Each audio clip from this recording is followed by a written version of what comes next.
It's hard to comprehend the long course of events that have brought each of us here today. For some of us, it's a matter of deep personal loss experienced on September 11th, 2001. It's very emotional every year. We get together, many of us in Somerset County every September, and the scab is ripped off every year.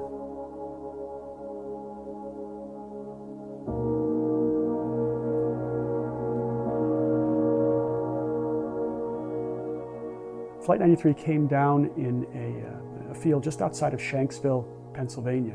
When it came down, it came over a hill, inverted, just under 600 miles an hour, and went straight in.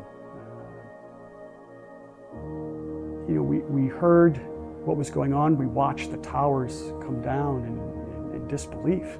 It was almost surreal to watch it happen. And then, to hear that afternoon that my brother was involved, it was just a body blow. I got that initial call from my sister-in-law that Ed was on a plane that hadn't been accounted for. And it wasn't until a little bit later in the early afternoon that I got a call where she confirmed that he was on Flight 93 and that the plane had come down. And at that point she asked if I could tell my mother, that Ed was gone. Well, Ed was my big brother. He was a wonderful father, loved his daughters, loved his wife more than anything. He didn't deserve this. None of them did. Thousands of innocent people were killed that day. I think we need to remember them collectively as the thousands that were murdered by terrorists on September 11th. But we never want to forget that they were individuals.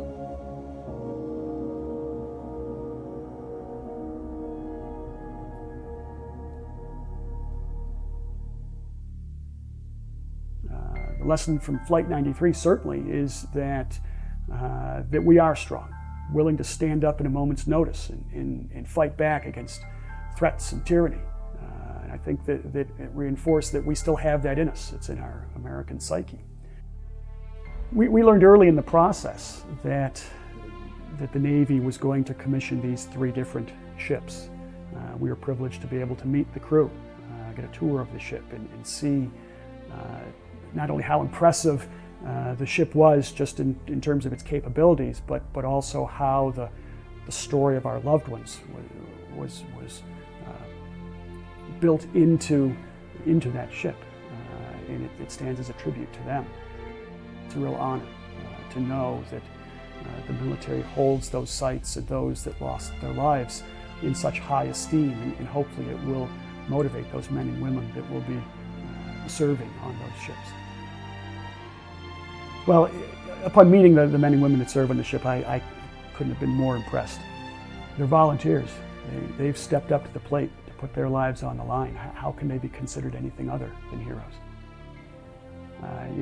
It's overwhelmingly inspiring, because we can't afford to forget the lessons that we learned on September 11th, and the crew is helping to keep those lessons alive.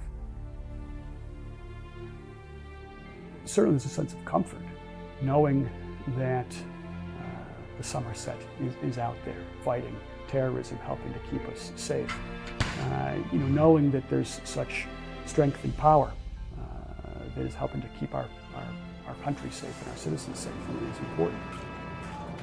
I think that the legacy of our loved ones is a group of citizens that were faced with an extraordinarily horrific challenge, and they chose to stand up and fight.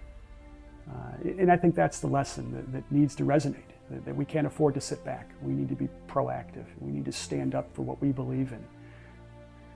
Well, September 11th is always going to mean loss for me and my family and our country.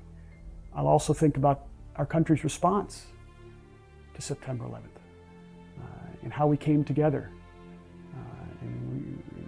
and with great strength and responded as a country to not allow the actions of the terrorists more greatly affect the course of our lives.